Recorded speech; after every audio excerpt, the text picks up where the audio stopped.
Hi മക്കളെ, ഒരു big breaking news ഉണ്ട്. കേരളത്തിന്റെ സ്വന്തം പ്രൊഫഷണൽ ഡിഗ്രി കോഴ്സസിലേക്കുള്ള എൻട്രൻസ് ആയ കീം 2025 ഓൺലൈൻ ആപ്ലിക്കേഷൻ ക്ഷണിച്ചിട്ടുണ്ട്. അതുമായി ബന്ധപ്പെട്ട പ്രോസ്പെക്ടേഴ്സ് ആണ് എൻ്റെ പിറകിൽ കാണുന്നത്.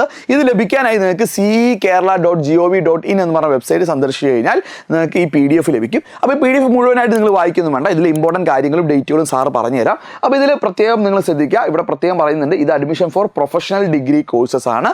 അപ്പോൾ പ്രൊഫഷണൽ കോഴ്സസുമായി ബന്ധപ്പെട്ട കേരളത്തിലെ നോർമലായിട്ട് നടക്കുന്ന കാര്യങ്ങളൊക്കെ ഇതിൽ എന്ത് ചെയ്തിട്ടുണ്ട്, ഇൻക്ലൂഡ് ചെയ്തിട്ടുണ്ട്. ഇനി എന്തൊക്കെയാണ് ഇതിൽ പ്രധാനപ്പെട്ട ഡേറ്റുകൾ നോക്കിക്കഴിഞ്ഞാൽ ഇതിൽ പറയുന്നുണ്ട്, ഓൺലൈൻ ആപ്ലിക്കേഷൻ നമുക്ക് സബ്മിറ്റ് ചെയ്യാൻ നമുക്ക് എന്ത് ചെയ്യാം, ഫെബ്രുവരി 20 മുതൽ പറ്റും. അതായത് നിങ്ങൾ വീഡിയോ കണ്ട നിമിഷമൊക്കെ നിങ്ങൾക്ക് എന്ത് ചെയ്യാം, നിങ്ങൾക്ക് ആപ്ലിക്കേഷൻ ചെയ്യാൻ പറ്റും. പക്ഷേ നിങ്ങൾ ശ്രദ്ധിക്കുക, അത് നമ്മൾ സ്റ്റെപ്പ് ബൈ സ്റ്റെപ്പ് വീഡിയോ ചെയ്യാം. ആ വീഡിയോ കണ്ടതിന് ശേഷം ആപ്ലിക്കേഷൻ കൊടുക്കുന്നതായിരിക്കും നല്ലത്. കാരണം നിങ്ങൾ എന്തെങ്കിലും മിസ്റ്റേക്ക് വരുത്തി കഴിഞ്ഞാൽ പിന്നീട് ബുദ്ധിമുട്ടായിരിക്കും. മൾട്ടിപ്പിൾ രജിസ്ട്രേഷൻ ഒരിക്കലും നിങ്ങൾ ചെയ്യരുത്. അപ്പോൾ നമ്മൾ വീഡിയോ ഈ ചാനലിൽ തന്നെ ചെയ്യും. ശരി, ഇനിയും നിങ്ങൾ ശ്രദ്ധിക്കേണ്ട കാര്യം എന്ന് പറഞ്ഞാൽ ഇതിൽ last date for submission of online application including fee payment. അതായത് ഓൺലൈനായിട്ട് അപ്ലൈ ചെയ്യാനും അതിൻ്റെ ഫീ കംപ്ലീറ്റ് ചെയ്യാനൊക്കെ നിങ്ങൾക്ക് എന്ത് ചെയ്യാം, ലാസ്റ്റ് ഡേറ്റ് വന്നിരിക്കുന്നത് മാർച്ച് 10 ആണ്. നിങ്ങൾ +2 പഠിക്കുന്ന കുട്ടികളാണെങ്കിൽ അവരുടെ എക്സാമിൻ്റെ ഇടയിലാണ്. അപ്പോൾ അത് നിങ്ങൾ വിട്ടുപോകരുത്. ഇൻക്ലൂഡിങ് ഫീ പേയ്മെൻ്റ് ആണ്. ഇനി അത് സപ്പോർട്ട് ചെയ്യുന്ന ചില documents, for example nativity certificate പോലുള്ള ഡോക്യുമെൻറ്റ്സ് ഒക്കെ അപ്ലോഡ് ചെയ്യാൻ നമുക്ക് വീണ്ടും ഒരു 5 ദിവസമുണ്ട്. 15 മാർച്ചാണ് ഡേറ്റ്. അപ്പോൾ നമുക്ക് ആദ്യത്തെ ആപ്ലിക്കേഷൻ ചെയ്യാൻ ആകെ ഫീ പേയ്മെൻറ്റും പിന്നെ ബേസിക് ആയിട്ടുള്ള നിങ്ങളുടെ passport size photo, 10th SSLC certificate പോലുള്ള കാര്യങ്ങൾ മാത്രം മതിയാവും.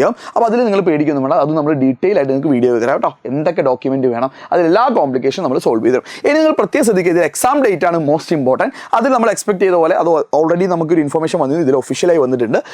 April 22 ആണ് കേട്ടോ. April 22, 2025 എക്സാം സ്റ്റാർട്ട് ചെയ്യുന്നത്. പ്രത്യേകം ശ്രദ്ധിക്കുക, ഇത് കമ്പ്യൂട്ടർ ബേസിസ് ടെസ്റ്റ് ആയതുകൊണ്ട് തന്നെ 22 മുതൽ 30 വരെ, April 30 വരെ നീണ്ടു നിൽക്കുന്ന ആ ദിവസങ്ങളിലായിരിക്കും ഈ ടെസ്റ്റ് വരിക. അതിൽ നിങ്ങളുടെ ഷിഫ്റ്റ് പ്രകാരമായിരിക്കും എക്സാം ഉണ്ടാവുക. അപ്പോൾ അതിൽ പ്രത്യേകം ശ്രദ്ധിക്കുക, എക്സാം സമയം ഉച്ചയ്ക്ക് ശേഷമാണ്. നമ്മൾ എക്സ്പെക്ട് ചെയ്ത പോലെ തന്നെ നിങ്ങൾ 12 മണിക്ക് എക്സാം ഹോളിൽ റിപ്പോർട്ട് ചെയ്യണം. എക്സാം സ്റ്റാർട്ട് ചെയ്യുന്നത് 2 PM so computer based test തന്നെ ആയിരിക്കും ഉണ്ടാവുക. അതുകൊണ്ടാണ് അത്രയും ഡേറ്റുകൾ ഉള്ളത് കേട്ടോ. ഇനി ബാക്കി കാര്യങ്ങളൊക്കെ നിങ്ങളോട് എന്തെങ്കിലും കൃത്യമായിട്ട് ഇതിൽ തന്നെ ഡാറ്റ കൊടുത്തിട്ടുണ്ട്. ഞാൻ അത് വായിച്ച് പഠിക്കുന്നുണ്ട്. അതിനെപ്പറ്റി നമ്മൾ വീഡിയോ ചെയ്യാം. ഇനി അഡ്മിഷൻ സമയത്താണ് ഒരുപാട് ഡോക്യുമെൻറ്റ്സ് പ്രൊവൈഡ് ചെയ്യേണ്ടത്. അതുകൊണ്ട് നിങ്ങൾ എന്ത് ചെയ്യേണ്ട, അക്കാര്യത്തിലും ടെൻഷൻ ആവേണ്ട കാര്യമില്ല. അത് അഡ്മിഷനുമായ സമയത്ത് നമുക്ക് റെഡിയാക്കി എടുക്കാൻ പറ്റും.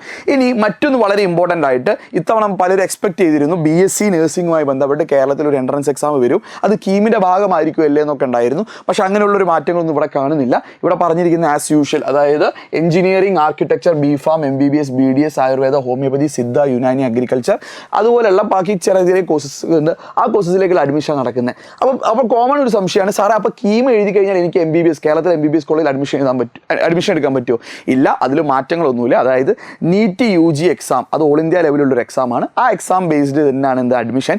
കേരളത്തിലെ മെഡിക്കൽ കോളേജുകളിൽ നിങ്ങൾക്ക് പഠിക്കണമെങ്കിൽ നിങ്ങൾ എന്ത് ചെയ്യണം, കീം രജിസ്റ്റർ ചെയ്യണമെന്ന് മാത്രമേ ഉള്ളൂ കേട്ടോ. കീം രജിസ്റ്റർ ചെയ്തില്ലെങ്കിൽ കേരളത്തിലുള്ള മെഡിക്കൽ കോളേജിൻ്റെ ആ ഒരു കേരള സ്റ്റേറ്റ് കോട്ടയിൽ നിങ്ങൾ എന്ത് ചെയ്യും, ഔട്ടായിപ്പോൾ. പിന്നെ ഓൾ ഇന്ത്യ കോട്ട മാത്രമേ ഉള്ളൂ നിങ്ങൾക്ക് അവിടെ ശ്രദ്ധിക്കേണ്ട കാര്യമുള്ളൂ. അപ്പോൾ പ്രത്യേകം ശ്രദ്ധിക്കുക, അവിടെ നിങ്ങൾ MBBS ടാർഗറ്റ് ചെയ്യുന്ന കുട്ടികളാണെങ്കിലും കീം രജിസ്ട്രേഷൻ കംപ്ലീറ്റ് ആക്കേണ്ടത് വളരെ ഇമ്പോർട്ടൻ്റ് ആണ്.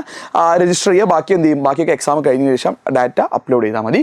പിന്നെ ഇവിടെ എന്ത് ചെയ്തിട്ടുണ്ട്, നിങ്ങൾ ഓൺലൈനായിട്ട് നിങ്ങൾ അപ്ലൈ ചെയ്താൽ മതി. ഇവിടെ ഡാറ്റകളൊന്നും നിങ്ങൾ അവർക്ക് എന്ത് ചെയ്യേണ്ട, ഒരു മെയിലായിട്ടോ അല്ലെങ്കിൽ എന്ത് ചെയ്യേണ്ട, ഒരു തപാലായിട്ട് അയക്കൊന്നും വേണ്ട. പ്യൂർലി ഓൺലൈൻ ആപ്ലിക്കേഷനാണ്.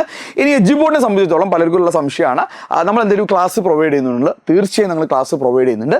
ഞങ്ങളുടെ ക്രാഷ് കീമുമായി ബന്ധപ്പെട്ട ക്രാഷിൻ്റെ ക്ലാസ് ഓഫ്ലൈൻ ആയിട്ട് നമ്മൾ എന്ത് ചെയ്യുന്നുണ്ട്, +2 ക്ലാസ് അവസാനിച്ച ഉടനെ, അതായത് March 23rd, 24th നമ്മൾ എന്ത് ചെയ്യുന്നുണ്ട്, ഓഫ്ലൈൻ ആയിട്ട് എഡ്യൂബോർഡിൻ്റെ ക്യാമ്പസുകളിൽ സ്റ്റാർട്ട് ചെയ്യുന്നുണ്ട്. അതുമായി ബന്ധപ്പെട്ട ഡാറ്റ ഞാൻ താഴെ എന്ത് ചെയ്യാൻ കൊടുക്കാം. ആ നമ്പറിൽ നിങ്ങൾ കോൺടാക്ട് ചെയ്താൽ നിങ്ങൾക്ക് കീമിൻ്റെമായി ബന്ധപ്പെട്ട ഡീറ്റെയിൽസ് കിട്ടും. സോ ഉറപ്പായും നമുക്ക് ഇനിയുള്ള സമയം നിങ്ങൾ പഠിച്ചെടുക്കുക എന്നുള്ളതാണ് ഇമ്പോർട്ടൻറ്റ്. കാരണം CBT ആണ്. അതുകൊണ്ട് തന്നെ നിങ്ങൾക്ക് ഒരുപാട് നോർമലൈസേഷനുമായി ബന്ധപ്പെട്ട ഒരുപാട് എന്തുണ്ട്, അവിടെ ഫാക്ടേഴ്സ് ഉണ്ട്. ഒരു പ്രോപ്പർ കോച്ചിങ്, പ്രോപ്പർ ഗൈഡൻസ് ഉണ്ടെങ്കിൽ നിങ്ങൾക്ക് കീമിൽ ഇത്തവണ തന്നെ ഒരു റിപ്പീറ്റ് ഒഴിവാക്കി ഒരു ക്രാഷ് കോഴ്സിലൂടെ അഡ്മിഷൻ നേടാൻ, നിങ്ങളുടെ ഡ്രീം കോളേജിൽ എത്തിപ്പെടാൻ നിങ്ങൾക്ക് സാധിക്കട്ടെ. ഞാൻ എന്ത് ചെയ്യുന്നു, ഞാൻ ആശംസിക്കുകയാണ്. സോ ബാക്കി വീഡിയോസ് നമ്മൾ ഈ ചാനലിൽ തന്നെ നമ്മൾ കൂടുതലായിട്ട് ചെയ്യും.